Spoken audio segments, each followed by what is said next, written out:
அவங்க பெட்ரோல் போடட்டும். நம்ம crude oil மேல ஃபோக்கஸ் பண்ணுவோம். ஸோ அதுக்கு முன்னாடி வந்து நம்ம 500% டாரிஃப் மேல பேசணும். ஸோ 500% டாரிஃப் என்ன அப்படின்னு பார்த்தீங்கன்னா, ஸோ இங்க பேச்சு யார் யாருக்கு எந்தெந்த கண்ட்ரி வருது அப்படின்னு பார்த்தீங்கன்னா, ரஷ்யா வருது, இந்தியா வருது, அப்புறம் சைனா வருது, அப்புறம் அமெரிக்கா வருது. ஸோ என்ன பேச்சு வருது அப்படின்னு பார்த்தீங்கன்னா, ரஷ்யா வந்து இந்தியாவுக்கும், அப்புறம் சைனாக்கும் வந்து க்ரூட் ஆயில் அனுப்புது. ஸோ க்ரூட் ஆயில் அனுப்புறனால இப்ப அமெரிக்காவுக்கு வந்து இப்ப பிரச்சனை ஆகுது. ஏன் பிரச்சனை ஆகுது அப்படின்னு பார்த்தீங்கன்னா, இப்ப ரஷ்யாவுக்கும் யுக்ரைனுக்கும் போர் போதுல்ல.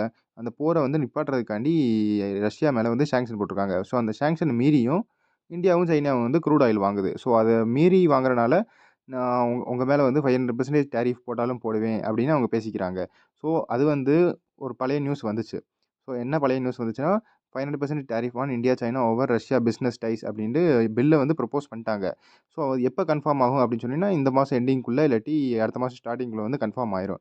ஸோ கன்ஃபார்ம் ஆனாலும் ட்ரம்ப் தான் அத முடிவு எடுப்பாரு. போடுவோமா? வேணாமா? அப்படின்னு. எது? அந்த 500% டாரிஃப்.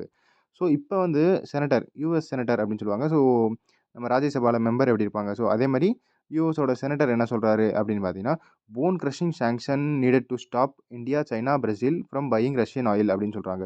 எலும்பு உடைக்கிற அளவுக்கு வந்து சாங்ஷன் போடணும் அப்படின்னு சொல்றாங்க. யார் மேல அப்படின்னா, இந்தியா, சைனா, பிரேசில் மேல. எதுக்கு? ரஷ்யன் ஆயில வந்து வாங்குறனால. ஸோ இப்ப இதுதான் பிரச்சனையேவும். ஸோ இப்போதைக்கு இந்தியாவுக்கும், அமெரிக்காவுக்கும் இன்னும் டீல் நடக்கல. அதாவது ட்ரேட் டீல் நடக்கல. ஸோ இப்ப பேச்சு போய்க்கிட்டு தான் இருக்கு. ஸோ பேச்சுல வந்து என்ன என்ன எக்ஸ்பெக்டேஷன் பண்றாங்க அப்படின்னு பார்த்தீங்கன்னா, யுஎஸும் இந்தியா வந்து இப்ப பேச்சு போய்க்கிட்டு இருக்கு. டீல் வந்து பிலோ 20% வரலாம் அப்படின்னு பார்க்குறாங்க. ஸோ இப்ப யார் யாருக்கு டீல் நடந்திருக்கு அப்படின்னு பார்த்தீங்கன்னா, வியட்நாமுக்கும், அமெரிக்காவுக்கு மட்டும் தான் இப்ப வந்து டீல் நடந்திருக்கு. ஸோ வியட்நாமுக்கும் அமெரிக்கா டீல்ல வந்து அமெரிக்கா வந்து 20% வந்து டாரிஃப் போட்டிருக்காங்க வியட்நாம் மேல. ஸோ அதுக்கு கீழ வந்து எக்ஸ்பெக்ட் பண்றாங்க. மத்த கண்ட்ரிக்கு வந்து பார்த்தீங்கன்னா, டீல் அவங்க பேசல.